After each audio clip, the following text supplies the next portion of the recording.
Shalom, sejam todos bem-vindos ao canal Movimente. Essa é a segunda parte do vídeo falando sobre paternidade. No primeiro vídeo nós falamos sobre paternidade natural e agora nós vamos falar sobre paternidade espiritual. Com vocês eu quero apresentar o apóstolo Joseir Garrido. Por favor, se apresente para quem não te conhece. Amém, querido. Sou o Joseir Garrido, membro do Conselho Apostólico Brasileiro, também pastor no Ministério Kehillah Shalom, sirvo a igreja em Brasília e também aos nossos filhos espirituais pelo Brasil. Gente, o apóstolo Joseir, ele é meu pai espiritual. Só que isso tem uma grande polêmica dentro do mundo cristão e a gente vai conversar sobre isso. E a minha primeira pergunta é: dentro da igreja, algumas pessoas chamam os pastores de pais. Isso é correto à luz da palavra de Deus? Olha, existem, dentro do discipulado de Jesus, nós tínhamos os 120, nós tínhamos os 70, nós tínhamos os 12, nós tínhamos os 3 e nós tínhamos o João, que reclinava a sua cabeça no peito do Senhor Jesus. Dentro de uma igreja, existem os membros de igreja. Eu quero ser membro. Existem os discípulos, não tem problema nenhum. E os filhos que foram gerados ou que foram adotados. Como que é isso, José? O apóstolo Paulo, na sua carta a Timóteo, no capítulo 1, no verso 2, ele diz: a Timóteo, meu verdadeiro filho, na fé. Graça, misericórdia e paz da parte de Deus, Pai, e de Jesus Cristo, nosso Senhor. Cuidado com os falsos mestres. Ele já dá uma... Qual é o tipo de relacionamento que a pessoa quer dentro de uma igreja? Timóteo era um verdadeiro filho. Então, um verdadeiro filho, ele pode ser admoestado, ele pode ser disciplinado. Porque o filho, ele recebe correção do pai e ele sabe que é para o bem. Então, o apóstolo Paulo, ele dá um exemplo muito grande. Por exemplo, a igreja de Corinto, que foi a igreja que ele gerou, a igreja que ele ofertou, não é? Ele se dedicou, Paulo se deu por essa igreja de uma forma tão fabulosa e essa igreja nunca honrou Paulo. Então, mesmo tendo sido gerados por Paulo, eles desonravam e não tinham Paulo como pai. Tanto que minha cura, quando eu estou meio ruinzinho, debaixo de rejeição, eu vou para a segunda carta de Paulo aos Coríntios, que essa carta é um desabafo.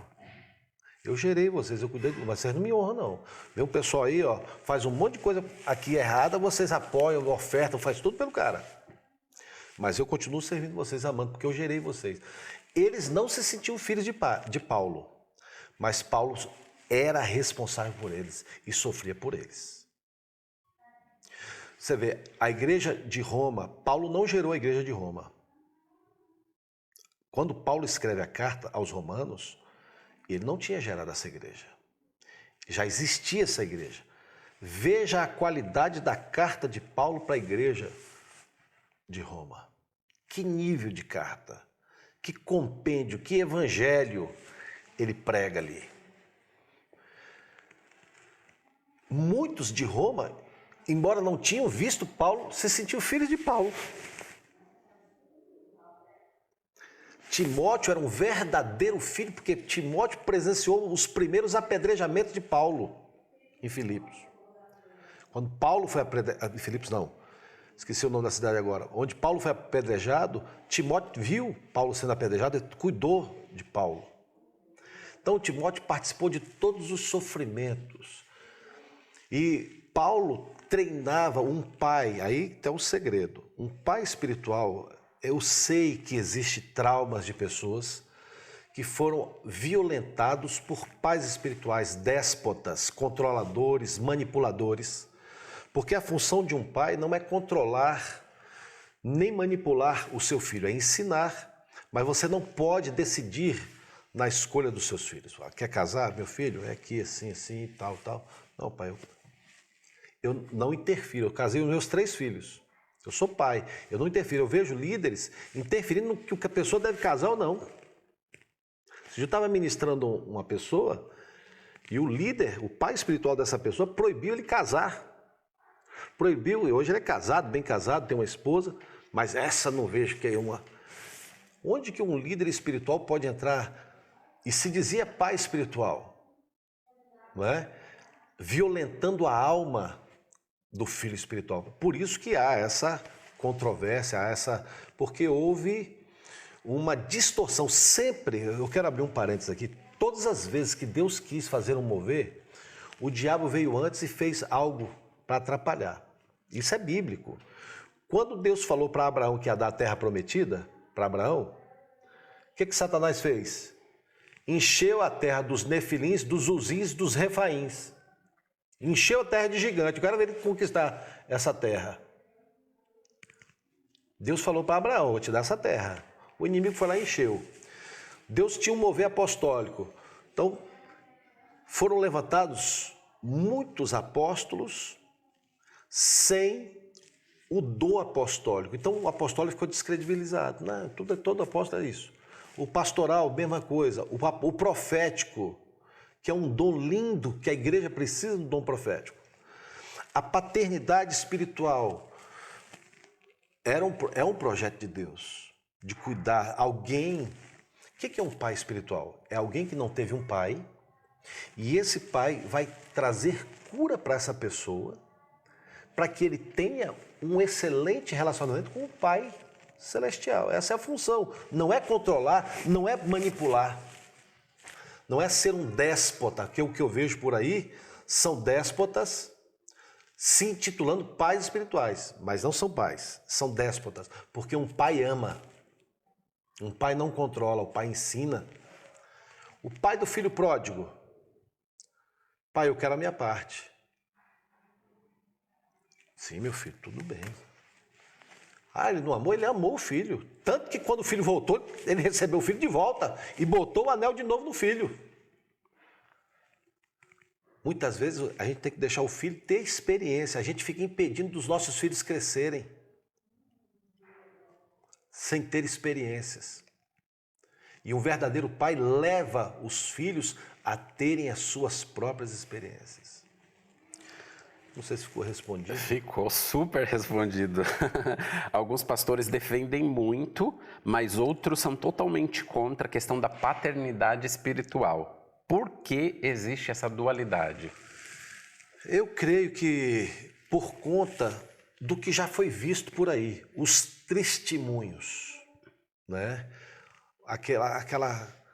Aqueles erros grotescos que nós vimos principalmente, eu não sei se vocês acompanharam isso, mas no ano 2000, começou esse movimento, né, com vários movimentos que eu não vou citar o nome aqui, mas começou essa interferência.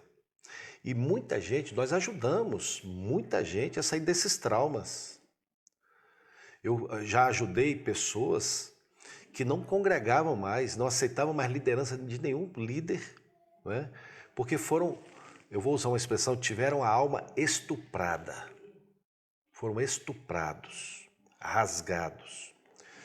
Teve um pastor que nós cuidamos, que ele não queria ouvir nome de denominação.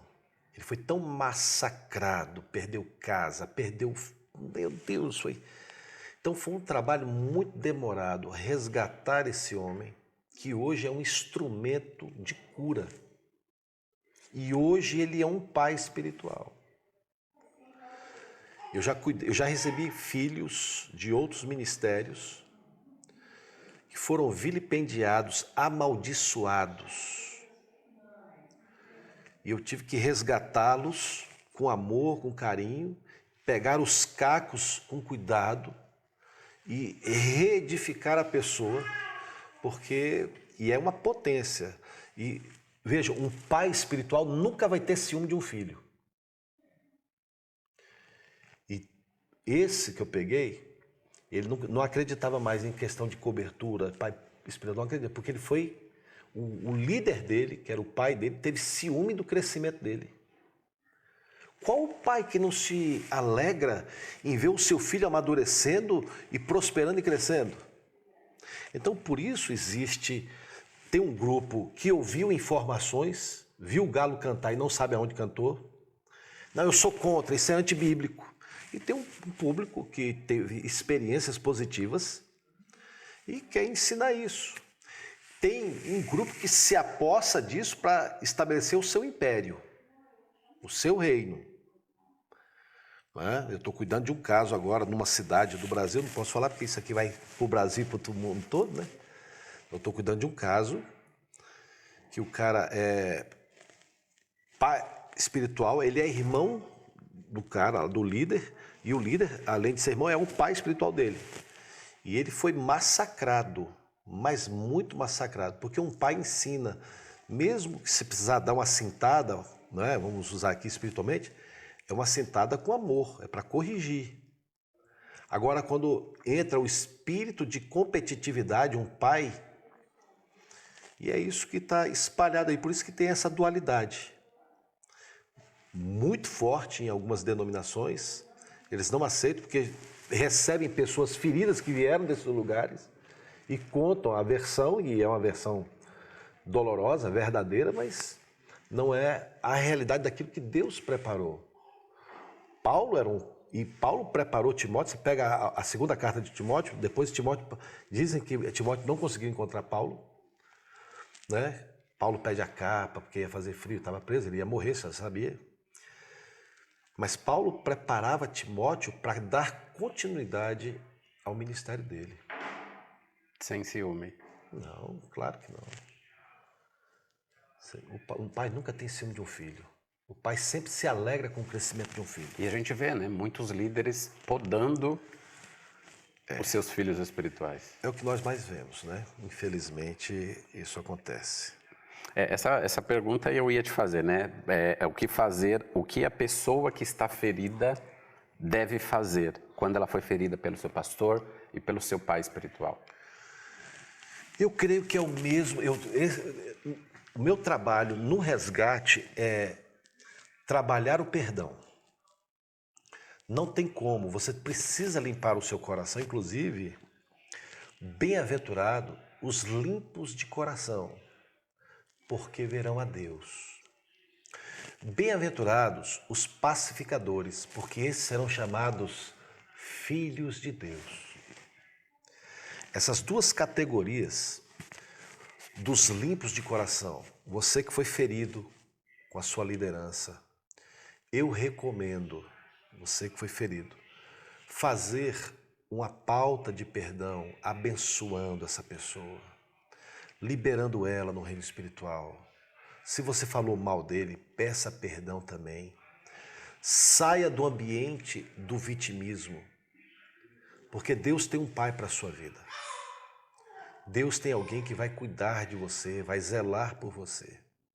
O primeiro passo é esse, e seguir o outro passo da paternidade natural, porque Deus vai providenciar alguém que vai cuidar de você. Então, perdão, limpe o seu coração. Isso é para todos. Você só verá Deus se o seu coração estiver limpo de toda mágoa, de todo ressentimento. Saia. Mas eu fui injustiçado, Senhor. Então, chame um grupo de pessoas para fazer uma festa, porque Jesus está mandando: bem-aventurados sois vós quando vos perseguirem por causa da justiça. Eu estava fazendo tudo certinho, a minha igreja estava crescendo, ele foi lá, derrubou a minha vida, tomou a igreja da minha mão, botou outra pessoa. Ei, faça uma festa, faça um culto de ação de graças, alegre-se, não entre na pilha, alegre-se no Senhor, regozije-se no Senhor, porque grande é o seu galardão. Limpe o seu coração, não deixe isso acumular no seu coração, não queira vingança. Não aceite vingança. Pelo contrário, exerça amor e misericórdia, porque tem um outro: bem-aventurados os misericordiosos, porque esses alcançarão misericórdia. Uau! Muito forte tudo isso. AP, essa visão de pai espiritual não pode tornar essas pessoas codependentes dos seus líderes e tirar Deus do centro? Pode, quando você está debaixo de uma cobertura, de uma paternidade despótica, né? Um déspota, porque ele é o centro. Mas um verdadeiro pai, ele, guiado pelo Espírito Santo, o verdadeiro pai espiritual, ele te conduz a Cristo. Ele te conduz à cruz.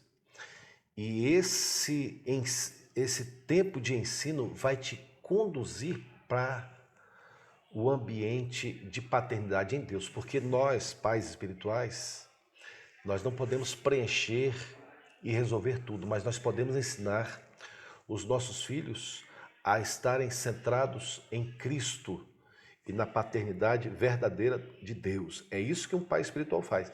Se você estiver debaixo de uma cobertura onde a pessoa é o centro, onde ele quer governar tudo na sua vida, você precisa prestar atenção. Porque o verdadeiro pai, ele vai te conduzir, mesmo os milagres que acontecerem na sua vida, ele não deve receber glória para si. A glória é do Senhor. Isso é muito importante. Então, nunca permita que alguém tome o lugar de Deus na sua vida. E você que é pai espiritual, não assuma o lugar de Deus na vida das pessoas. Você tem que conduzi-las a ser dependentes de Deus. Um dia, alguém me perguntou assim: apóstolo, por que você ensina isso para suas ovelhas? Você não tem medo delas te abandonarem depois, não? Eu falei, não, querido, eu preciso ensiná-las, porque você está ensinando elas a serem independentes de Deus. Eu falei, mas isso que é o correto. Porque se eu ensino elas a serem independentes de mim, eu não tenho 24 horas por dia para resolver o problema dos outros, não. Mas o pai, sim. Mas aí o senhor perde o controle sobre elas. E desde quando eu tenho que ter controle sobre ovelhas? Ele viu isso numa aula que eu estava dando para a minha congregação. Você é doido. Você não pode fazer isso, não. Senão você nunca vai ter o controle do rebanho. Eu pensava que era o Espírito Santo que tinha o controle do rebanho. Não é verdade? Opa.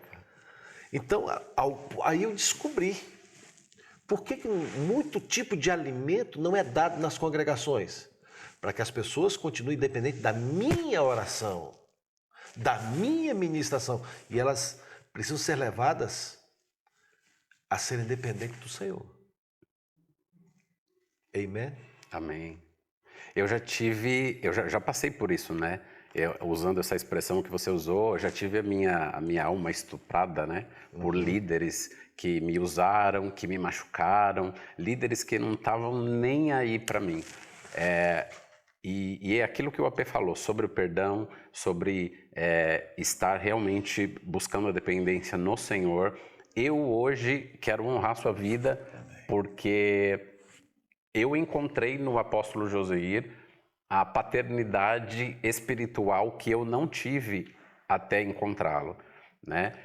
Fui muito ferido e hoje eu tenho o apóstolo Joseir na minha vida que...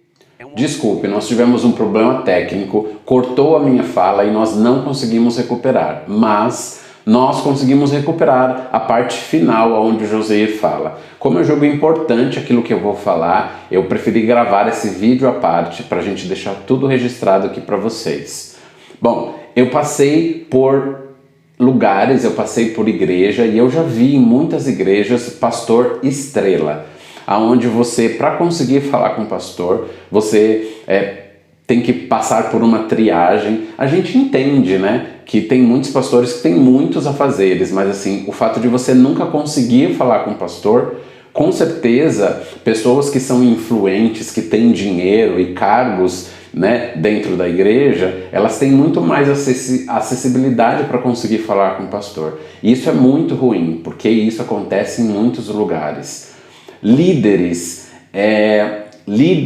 discipuladores que podam as pessoas dos seus ministérios, das suas células, das suas igrejas, porque cada pessoa tem um chamado, né? Cada pessoa tem muitos talentos, tem muitos dons e a pessoa ela precisa fluir naquilo. E o líder ele precisa impulsionar, ele não tem que podar. Mas existem muitos líderes que são estrelas e eles podam, eles cortam, eles colocam limites a ponto de praticamente matar o ministério das pessoas e deixarem as pessoas traumatizadas e feridas. Bom, tem também autoridades que são abusivas, né? Autoridades que são autoritárias, que colocam limites absurdos daquilo que você pode fazer, daquilo que você não pode fazer. É muito complicado tudo isso, você precisa ficar de olho. Eu honro a vida do apóstolo Joseir, pois mesmo a gente tendo um relacionamento de pouco tempo ainda, a gente tem uma amizade, e eu posso dizer que é uma amizade, porque assim, eu não sou daquela família influente dentro da igreja, sabe aquela família que tem cargos, que tem dinheiro, aquela família que manipula. Infelizmente, tem muito disso dentro da igreja. Eu não faço parte desse grupo, né? Eu sou alguém simples e ele dá importância para mim. Ele mesmo viajando o Brasil inteiro, e ele viaja e ministra em muitos lugares, ele passa muitos dias fora de casa, ele passa dias às vezes longe da esposa, mesmo assim ele arranja um tempo para mandar uma mensagem para mim, para me ligar, para saber como eu tô, ele se importa comigo e realmente é uma relação, é uma via de mão dupla o nosso relacionamento. E eu sei, porque eu já vi, eu não sei como ele faz isso, mas ele dá atenção não é só para mim, ele dá atenção para todos os filhos espirituais dele que querem esse tipo de relacionamento. Assim, o apóstolo Joseir, hoje na minha vida, ele não tem simplesmente um título de pai espiritual para ele bater no peito e dizer que é o meu pai, ou eu dizer que sou o pai dele, ou ele dizer que é meu filho. Não, a gente tem um relacionamento realmente muito próximo e eu louvo a Deus por isso. Eu louvo a Deus porque o Senhor ele abriu os meus olhos e hoje eu consigo saber a diferença de uma autoridade que abusa de mim e de uma autoridade que me ama. Como eu falei, nas coisas mínimas, né? Ele às vezes está orando por mim, ele manda uma mensagem, ou orando, ou perguntando como eu estou. E esse é o tipo de relacionamento que a gente tem que ter. Esse é o tipo de relacionamento que todo pastor deveria ter com as suas ovelhas. Em Ezequiel, a partir do capítulo 34, se você for olhar, tem muitas advertências aos pastores, né?